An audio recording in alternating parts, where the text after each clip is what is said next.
Well, thank you again for having me. I'm really excited to be here. Houston Independent Authors, is that right? Okay.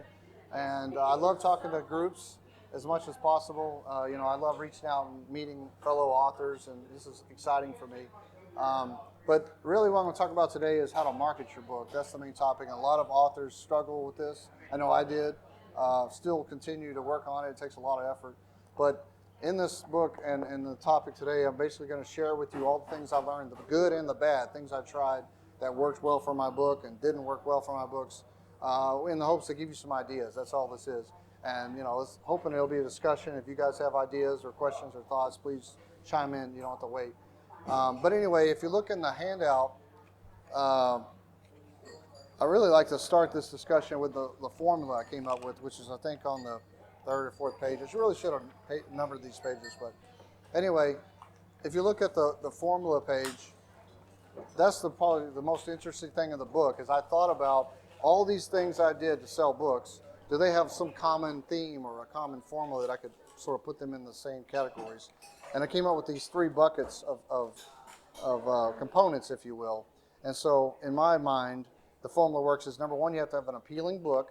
That means it's well written, it's well edited, has a professional looking cover, and it hopefully is written towards your target audience. So that's also very important. We'll talk about how to get all those components in later.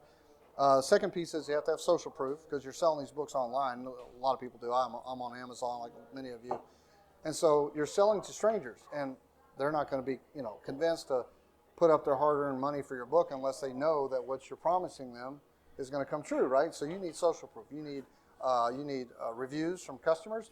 Editorial reviews help. If you're a bestseller status, that helps. If you've won book awards, that helps. So we're going to talk about things like that. So you need social proof, which is just third-party evidence that your book is what you say it is in the little ad, right?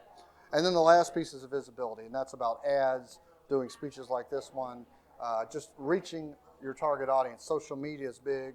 So there's lots of ways to do that, but those are the three components. And what I found is you have to work on all three simultaneously. If you blow off one of these two, or one of these three, you're not going to be as successful. For example, let's say that you spend a lot of money on ads and your visibility is high, but you don't bother to get it copy edited. And so you have a lot of spelling mistakes, grammar mistakes. What's going to happen?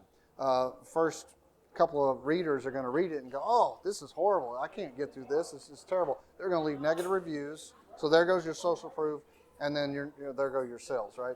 So you have to focus on all three things at once. You can do a great job of making the perfect book with lots of, there's no errors, is a professional cover, professional copy editing, but if you never advertise, you never get your name out there, it's not going to just find its own readers. That's almost never happens. So it's important to focus on all these things. And as we go through the actual techniques that I've used, they all fit in one of these three buckets: appealing book, social proof, or visibility.